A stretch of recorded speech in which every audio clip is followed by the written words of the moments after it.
ఈరోజు అజిత్ గారి movie release అవుతుందన్న విషయం ఎంతమందికి తెలుసు? సో, అజిత్ గారి తమిళ్ మూవీ 'విడాయి మార్చి' తెలుగులో పట్టుదలగా అయితే రిలీజ్ అయింది. సో, అది కూడా ఈరోజే రిలీజ్ అయింది. ఇది ఎంతమందికి తెలుసు అనే విషయం నాకు తెలీదు. ఇందులో త్రిష గారు హీరోయిన్‌గా చేశారు. అండ్ అర్జున్, రెజీనా, ఆరవ్, రవి రాఘవేంద్ర, జీవా రవి ఇలా చాలామంది ఇందులో యాక్ట్ చేశారు. అండ్ మ్యూజిక్ కూడా అనిరుద్ రవిచంద్రన్ గారు అయితే ఇచ్చారు. అండ్ దీంట్లో బేసిక్‌గా చెప్పుకోవాల్సింది ఏంటంటే తెలుగులో ఏషియన్ సురేష్ గారు దీన్నైతే రిలీజ్ చేశారు. సో, ఏషియన్ మూవీస్ అనేది మనకు చాలా పెద్దదే. సో, ఏమాత్రం ప్రమోషన్స్ గానీ ఏమీ లేకుండా అయితే ఈ మూవీ రిలీజ్ అయింది. బేసిక్‌గా దీన్ని సంక్రాంతికి రిలీజ్ చేద్దాం అనుకున్నారు. బట్ ఈరోజు శుక్రవారం సందర్భంగా మూవీ అయితే రిలీజ్ అవుతుంది. అండ్ దీంట్లో మనకి భారీ అంచనాలైతే ఈ మూవీ మీద ఫస్ట్ ఉండేవి. బట్ దాని తర్వాత ఈ మూవీ ఒక ఇంగ్లీష్ మూవీకి రీమేక్ అని చెప్పి వాళ్ళు దాని మీద రైట్స్ వేయడం, అది కేస్ అవ్వడం అండ్ దానివల్ల మూవీ డిలే అవ్వడం ఇలా చాలా జరిగింది. అది కూడా పెద్ద స్టోరీ జరిగింది. సో, ఫైనల్గా అయితే మూవీ రిలీజ్ అయింది. దీని బేసిక్గా స్టోరీ ఏంటంటే అజర్బైజాన్ దేశంలో జరిగే మూవీ ఇది. అక్కడ ఏంటంటే ఒక అమెరికన్ కంపెనీలో మనకి అర్జున్ అని చెప్పి అజిత్ గారు అర్జున్ అనమాట నేము. సో, ఆయన వర్క్ చేస్తుంటారు. అండ్ ఆయన వైఫ్ త్రిష గారు. సో, ఇద్దరు కూడా పెళ్లి చేసుకుంటారు. ప్రేమించి పెళ్లి చేసుకున్న తర్వాత 12 years కలిసి ఉంటారు. అండ్ దాని తర్వాత వాళ్ళిద్దరి మధ్య బ్రేక్స్ రావడం అండ్ ఇద్దరు విడిపోవాలనుకోవడం. దాని తర్వాత త్రిష గారిని వాళ్ళ ఇంటి దగ్గర దిగబెట్టే దాంట్లో కారులో దిగబెడతానని చెప్పి ఇద్దరూ కలిసి స్టార్ట్ అవ్వడం. అండ్ అలా స్టార్ట్ అయిన జర్నీలో ఎలాంటి బ్రేక్స్ వచ్చాయి, ఏం జరిగింది, త్రిష గారు కిడ్నాప్ అవ్వడం ఏంటి, ఎందుకు, ఎలా మాయమయ్యారు, ఇలా చాలా జరుగుతాయి అన్నమాట. ఇందులో ఏంటంటే ఈ మధ్యలో చాలా క్యారెక్టర్స్ అయితే తెలుగు వాళ్ళు కూడా వచ్చారు. ఎవరంటే రక్షిత్ కావచ్చు, రెజీనా కావచ్చు, ఇలా చాలామందికి ఈ పర్టికులర్ స్టోరీలో ఏంటి రోల్ ఏంటి అని చెప్పి మనమైతే చూడాల్సి ఉంటుంది.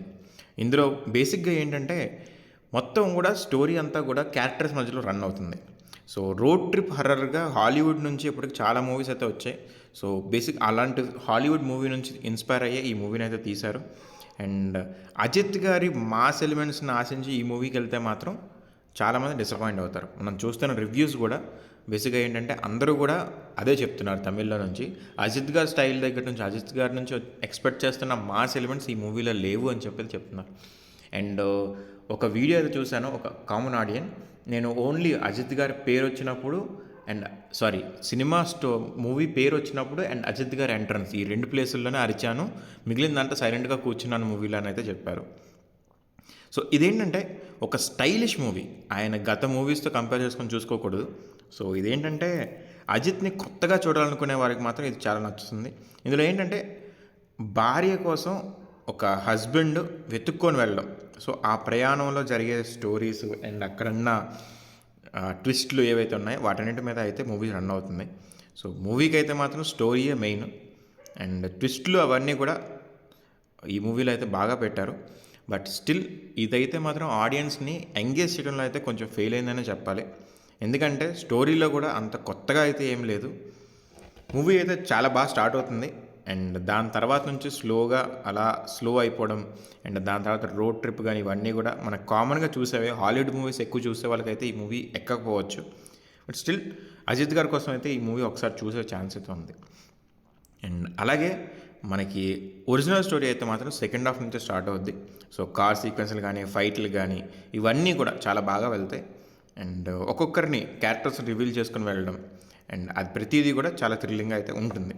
సో, ఎవరైతే థ్రిల్లర్స్ని మనకి ఎక్స్పీరియన్స్ చేయాలనుకుంటారో వాళ్ళైతే ఈ మూవీని ఖచ్చితంగా కూడా ప్రిఫర్ చేయొచ్చు. అండ్ ఓవరాల్గా చూసుకున్నట్లయితే మాత్రం మూవీ బిలో యావరేజ్ నుంచి యావరేజ్ మధ్యలో అయితే ఉంటుంది. సో, అది ఫ్రెండ్స్, మీరు కూడా మూవీ చూసున్నట్లయితే మీ ఒపీనియన్ అయితే చెప్పండి. నా వరకు అయితే మాత్రం అజిత్ అండ్ త్రిష గారి కాంబినేషన్ అండ్ స్టోరీ అండ్ ట్విస్ట్లు ఇవైతే నాకు బాగా అనిపించాయి. బట్ స్టిల్ ఎమోషన్స్ అయితే కరెక్ట్గా పండలేదు. అండ్ ఫస్ట్ హాఫ్లో కూడా చాలా ల్యాగ్ అనిపించింది. సో, మీకేమనిపించిందో మీరు కూడా కమెంట్ చేయండి.